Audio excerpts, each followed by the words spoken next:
Okay, my name is Kimberly Stone, and my company name is poshglam.com.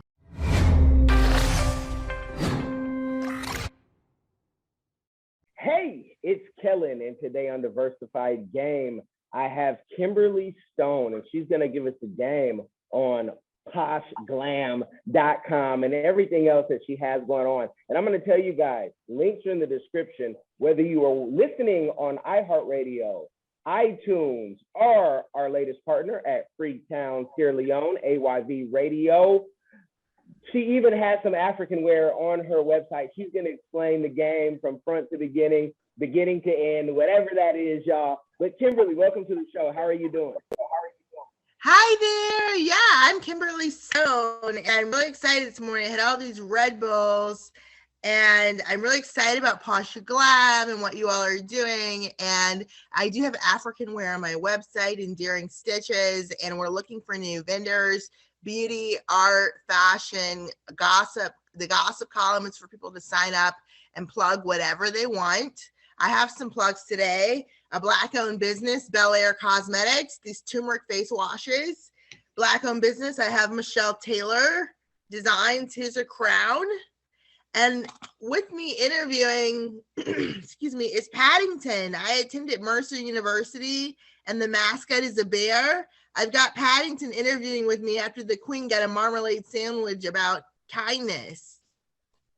So Paddington interviewed with me. I love it. Tell the story. Why Paddington the bear? Paddington, I ordered him last year, and the company's been around for a long time. I intend on having Posh Glam a long time. I have British, Scottish, Irish, Welsh, German, French, and Nigerian ancestry. And I have heavy ties to the United Kingdom. So I thought Paddington was a nice touch because the mascot for Mercer University is a bear. And I'm wearing my high school t-shirt that has bears on it. There's Lasser. They're the graduation bears. I took small business management in high school and went on an entrepreneurship camp for college level entrepreneurs at KSU. I attended the top entrepreneurship school in the whole country of the United States, Baruch College and NYU and Spelman College. So I'm really excited about entrepreneurship. I think it's really cool to start something of your own. And my story is very diverse. My mother was the supplier diversity manager of AT&T. So that's why it's so cool to be on Diversified Game. And, you know, when I was a little girl, I used to go sleep under her desk downtown in Atlanta. I'd sleep under her desk when I went to work with her. And I learned a lot about business from my mother now that we've just passed Mother's Day and we're moving on to Father's Day. So, you know, I'm training for broadcasting. So that's why you can tell that I'm listening to my voice when I'm speaking to you. And I have the kind of look like the haircut, like a broadcaster's look. And I just, you know, I want to make it fun. So years later, once I'm a broadcaster, we can look back on this and say it's still on the internet. And it's Kimberly. No, that's awesome. You are full of excitement. You went to an HBCU, so did I. So did my wife. We went to the same HBCU, the Harvard of the South, Grambling State. But tell me, yes. But Spelman is an elite in itself. Not everybody can get into Spelman. Some of y'all can't even get an application because they say no. How was it with you say mixed background, but it's clear that you are Black. You know, no, nobody would know anything else. It would be like, okay, you're Black. Okay, you know, how was it at an HBCU, you know, compared to a PWI? Predominantly white institution. Yeah. I heard that terminology. Ew, PWI. Okay. So I went to Lassiter, which is a PWI. My high school was the largest high school in Georgia. So my high school, I started out in College Park at Thicket. And I went to private school before that. And then I went to a PWI in pre-first. I went to what's called pre-first, which was a PWI. And it was mostly white students in my class. And I had a grandmother with German ancestry on my mother's side. And, you know, my grandmother got upset when I was at Thicket because I was saying dis and dat. And I almost ended up in speaking classes. And now I'm a great Black speaker. So I could say, I had a lot of white friends at Lassiter, and it was cool. I mean, it was what it was. I saw swastika maybe one time when I was working at a restaurant, and I got spit on one time at my locker. And then I had some things at Spelman go on that maybe weren't perfect, but I love the school. So it depends on how you look at it. I didn't really like having to shift that personality role so much from a cultural standpoint. And I'm glad you asked me that question about PWI, because I think when I was around white people, I think I listened to my voice more in terms of voiceovers. When I was around Black people, I got a little bit more comfortable. And I'll tell you, I'll give you the psychology of it. Once I got around Black women, I didn't see my scars as much. You know how like fascism means you see every single scar, every single hair, every single, like if there's a scar in your hand, you see it with fascism. Once I got around Black women, I stopped seeing my scars as much. Is that because Black folks are so used to being, we have to be ourselves? I think I'm going to answer your question. We have to be ourselves. Yeah. And, we're not, even if you talk the Queen's English, you're still not going to be accepted by the majority of the population, the masses, not all, because, we're all people, we're all crazy, we're all flawed. But let me ask you, when you got comfortable being whoever you wanted to be, which is crazy, because if you were in Nigeria speaking Pidgin, that's okay. But if you're here speaking Ebonics, even Africans sometimes frown at that. And it's like, it's just our Pidgin. Did the entrepreneurship start at Spelman, or were you always an entrepreneur? I was always an entrepreneur. When I was 4 years old, this is like the ultimate story of my business. My mother took me to the fabric store because she was picking out fabric for a bridesmaid's dress. And I threw a fit. I was thinking, like, if my mother's going to have a dress, I'm supposed to have a dress. So I panicked the little girl, and she took me over to the remnant bin, and we picked something out. Then she took me home at 4 years old and sat with me with a needle and thread, and I made my own outfit. And then I had modeling parties. This is when we were in the hood. I had modeling parties from there on out. And my birthday parties were modeling parties. And I looked up to Iman. And I'll tell you, that outfit is somewhere. I don't think we ever got rid of it. And I had fashion businesses where I was selling t-shirts and barrettes to my friends at church. All throughout my life, I had some kind of fashion thing going on. Even when I look at my astrology, it says fashion.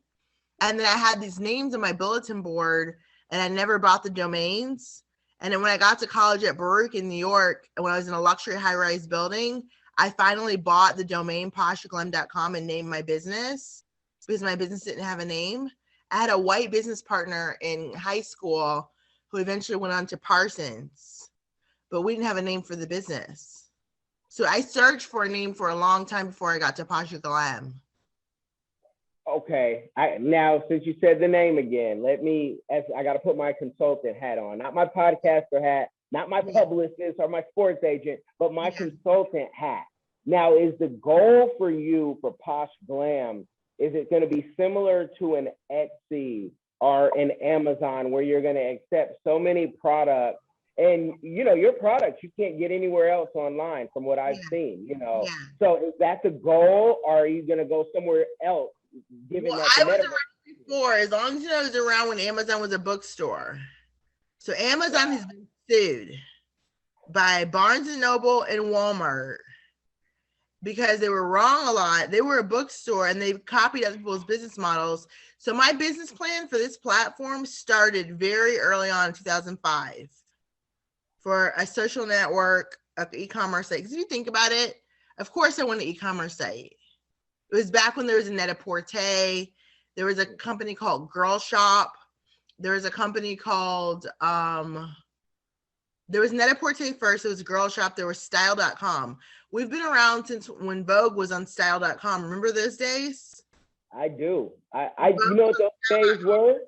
Those were days that crypto actually meant something because you did it on the dark web because you couldn't buy it anywhere else. There's nowhere else to buy stuff, so that's So the goal is to, have the Etsy. What has been, the biggest blessing and the biggest barrier into getting into this game? Because laws can change where it can even, throw your business a whole different direction. But like, what's the biggest blessing and burden? Because it's not an easy task that you're doing. Yeah, the last thing I heard was Etsy. How you're asking if I want to be on Etsy. Oh no, I'll repeat it. I'll repeat the question. I want to know, the question is the platform is similar to Etsy right now, but what has been the biggest blessing and what is the biggest burden in a business like this? Because, laws can change and it can shift your business and you have to do things differently. So I just want to give a story for the 14-year-old listening right now to hear how this has been a barrier, but this has been the blessing. Yeah, well, I'll tell you, for the 14-year-old, study law. I took law in high school. It changes a lot. And get on the newsletters for law. There are newsletters for law. I'm on one. They update you, because for the 14-year-old, take law in high school if it's about the laws changing. Because you have to know how to deal with cops. You have to know how to deal with lawyers. You have to know how to deal with judges.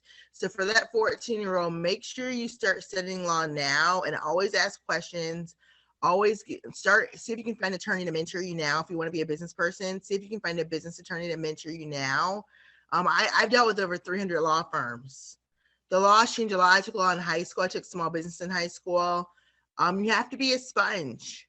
That's what the internet's about, in my opinion. Be a sponge, ask questions. When you go to the grocery store, ask questions.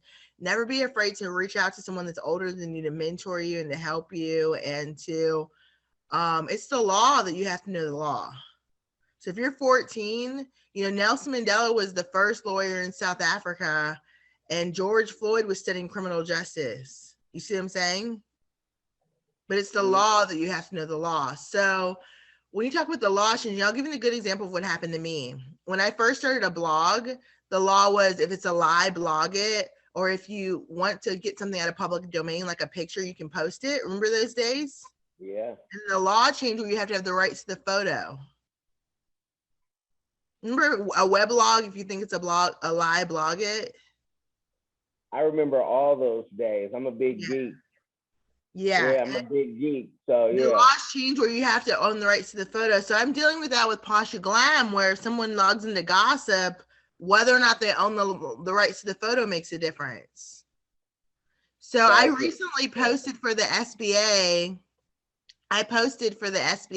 And they gave me their photos, but a lot of times when I do editorial, I get the photos from the publicist. Okay. Yeah.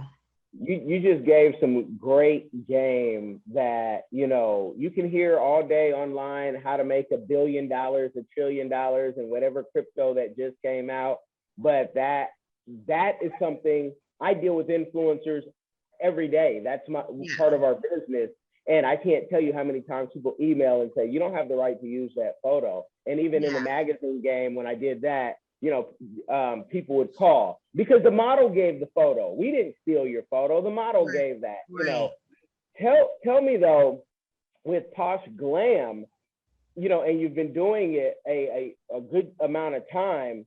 Yeah. Are you looking, or have you looked at venture capital and willing to take the money that so many, mega entrepreneurs have had to take? I'll tell you, I'm in touch with some venture capitalists and some investors, and they get to a certain point. So the first thing that happened is I got an investment. When I started Posh Glam, I was engaged to someone that was a multimillionaire. So I was in New York. There was this guy that begged me away from my boyfriend. So, okay, I'll tell you, I was a cocktail waitress in 2004 working at Sprint.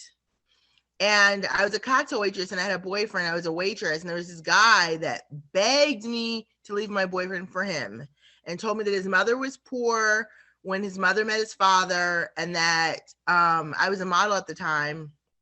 And he said that if I married him, that it would be fine. And that I would be able to start a business, whatever it may be. So he was a consultant on the accounting side for Arthur Andersen and Baker McKenzie.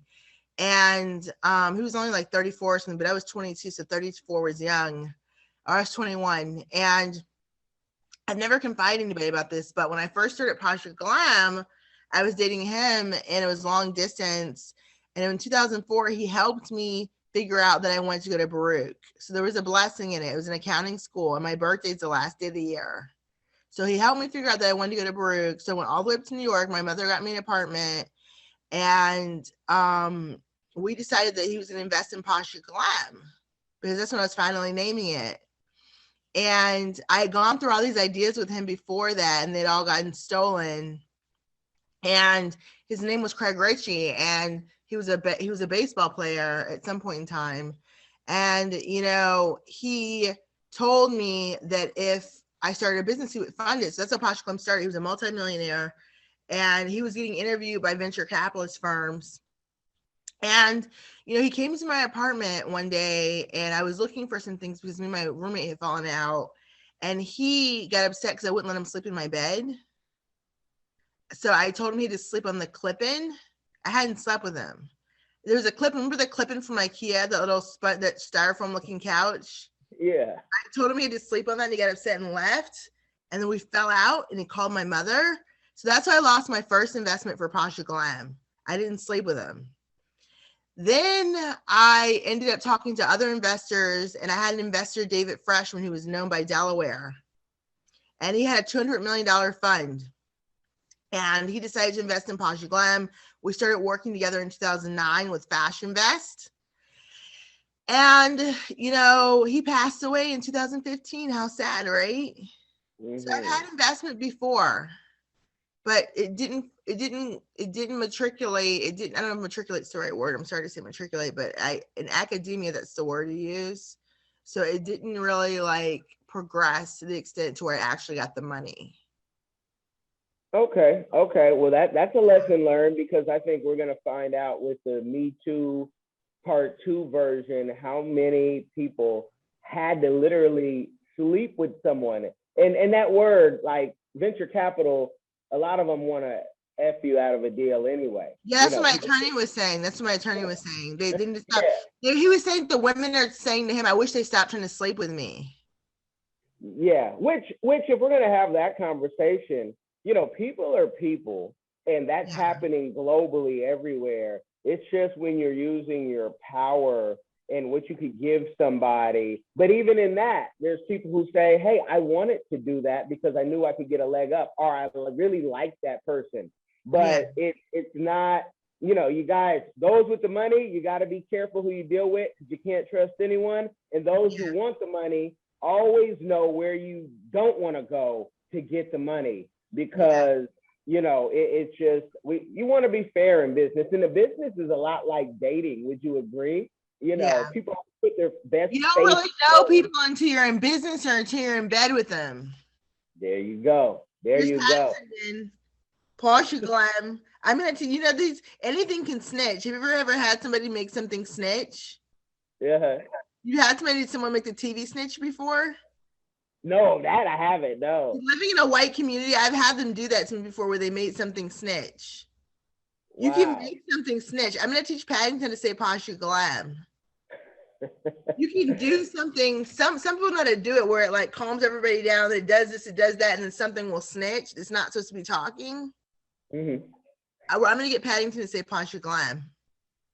I think that's cool. Can you give another lesson, again, 14, 15-year-old girl or boy out there listening, while you've been doing Posh Glam since 04, 05, have you had to do any other jobs to keep your business going? I know I have.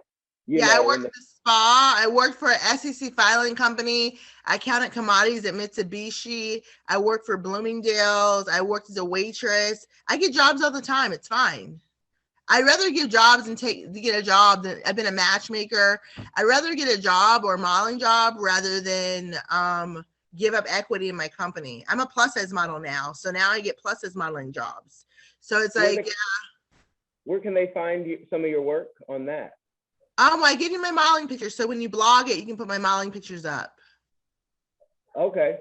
But just for those who are listening right now, if there's a website, Instagram, where they can check you out and say, Kimberly Eastone, and I'm with Click Model Management Atlanta. Awesome. Yeah. tell the people what is, with all the success and the best is yet to come, what is a community give back that you are doing or that you would like to do in the future? Yeah, I just did something for Motherless Daughters. This is the invite, the brochure, the menu, I should say. Chat for Charity. Chat, F-O-R, charity.com. You see it? Yeah. Chatforcharity.com. This is Motherless Daughters. This is the folder it came in. See, that's the Motherless Daughter logo. I want you to put this in the blog, Motherless Daughters. We're unveiling. I'll include you guys. We're going to be unveiling Zenona Clayton's statue very soon, and Clarence Thomas. We're going to be unveiling statues in Georgia very soon, and I'm going to the unveiling of Zenona Clayton's statue. Wow, that's big stuff. Now, the Chat for Charity, is that something that is that going to be an app, or is that something that tell us more? Well, right now it's a hashtag for philanthropy. Mm-hmm. So if you're doing anything philanthropic, use the Chat for Charity philanthropic hashtag on Instagram or Twitter. Okay, do you own that website? Yeah, I own chatforcharity.com and chatforcharity.org. Awesome. Those, I think those are going to be $1 million, if not more, domains. I love the name. Love the game. What is your superpower? My superpower is prayer. Awesome. I'll tell you, I found a good prayer company, Silent Unity. They know how to turn it around for me. Pray until something happens. Wow. So even if I'm in traffic and something happens, I call Silent Unity and they turn it around. I love it. And because of time, you guys, we could go on and on, but you've gotten blessed with the game. If you want to tap in to Kimberly, the links are going to be in the description. But Kimberly, give them some last words and the best way to connect with you. Okay, I want to be a bigger model than Ashley Graham and Kate Upton. I'm a plus size model. I want to be something where the little girls are like, I can be just like Kimberly and she's a size 16 or whatever it may be, or she does diversity in fashion, or, her mother was a supplier diversity manager for AT&T. And like, she told me to learn the law and now I'm a judge. I want to be 90 years old where I have like a judge where it's a little girl right now. She becomes a judge, or like, I became a journalist, or like, I want these success stories. So contact me at Kimberly@poshglam.com. Send me your Kimberly success story so I can use it as a testimonial. I'm on Instagram as Kimberly E. Stone. I'm on Instagram as Posh Glam. I own KimberlyStone.com, KimberlyEstone.com. You can always reach out to me. My cell phone number is on a flyer on the internet. I'm not going to give that out. But if you want to be a vendor on my website, contact me right away. We'll be friends. You guys, you've been blessed by the game. Again, if not for time and schedules and moving here, Kim, we're connected on the phone for sure. And I want to thank Kat out of South Florida, Miami, for connecting this interview. This was meant to happen. This was meant to happen. And let me tell you something, Kimberly, before we sign off. I had an interview scheduled that I had just cleared because I already did it. And then your publicist had scheduled this, like, I think last night. And so I was like, oh, I got an interview. And I'm so glad I did. When I saw the African wear, I knew we were going to be friends, and we are connected. When you come to South Florida, don't be a stranger. You guys don't be a stranger. By sharing this game and blessing someone else, it will change somebody's life. Be blessed, y'all. Hi, everyone. Have you ever been curious about visiting Africa? Which African country were you interested in? Kenya, Nigeria, Uganda, South Africa, Ethiopia? Which country are you interested in? My good friend, Kellen Cash Coleman, came up with a course called My First Trip to Africa that'll guide you through this process. It's only $20, and in this course you'll learn about passports, visas, vaccinations that you need before you go there, as well as a budget, how much the trip is going to cost. He also talks about what you should pack, what you should take with you, how you should travel on a budget. Did you know that $100 is worth 1,000 South African rand and over 10,000 Kenyan shillings? So imagine what you can do with $100 back home. I stay back home because I'm from Sudan, I'm African. I already know how it's like. I know that, you know, when you convert Canadian and American money, it goes a long way when you're traveling across Africa. So if you're curious, if Africa is a place that you've always wanted to go, always wanted to move there, Kellen Cash is the person to ask. Check out the course. There's a little preview you can listen to before you actually purchase it. If you're interested in this course, visit www.diversifiedgame.com. Don't miss out.